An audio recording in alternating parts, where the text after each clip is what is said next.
ચાલો મિત્રો, હવે જોઈએ સ્વાધ્યાય 4.6. 3 કિલોગ્રામ દળના એક પદાર્થ પર લાગતું અચળ બળ તેની ઝડપ 2 મીટર પર સેકન્ડથી 25 સેકન્ડમાં બદલીને 3.5 મીટર પર સેકન્ડ કરે છે. પદાર્થની ગતિની દિશા બદલાતી નથી. બળનું માન અને દિશા જણાવો. હવે અહીં આપણને પદાર્થનું દળ આપ્યું છે 3 કિલોગ્રામ. પ્રારંભિક ઝડપ છે એની 2 મીટર પર સેકન્ડ. અંતિમ ઝડપ છે 3.5 મીટર પર સેકન્ડ અને પ્રારંભિકથી અંતિમ ઝડપ પ્રાપ્ત કરતા સુધી એને લાગતો સમય t બરાબર 25 સેકન્ડ છે. આપણે તેની પર લાગતું બળ અને તેની દિશા શોધવાની છે.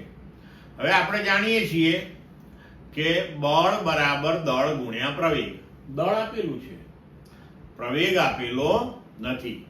તો પહેલા આપણને બીજી જે માહિતી આપી છે તેના પરથી આપણે પ્રવેગ શોધવો પડે.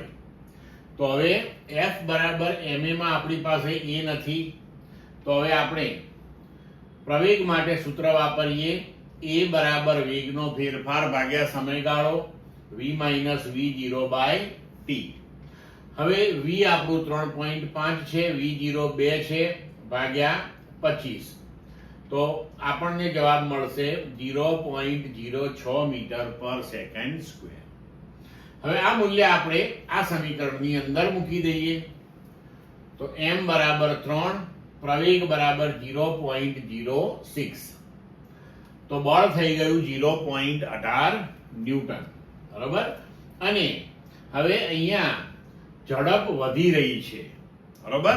તો એનો મતલબ એ થયો કે આ બળ જે છે એ ગતિની દિશામાં જ લાગતું હશે. એટલે કે બળની દિશા એ ગતિની દિશામાં જ હશે. ક્લિયર મિત્રો?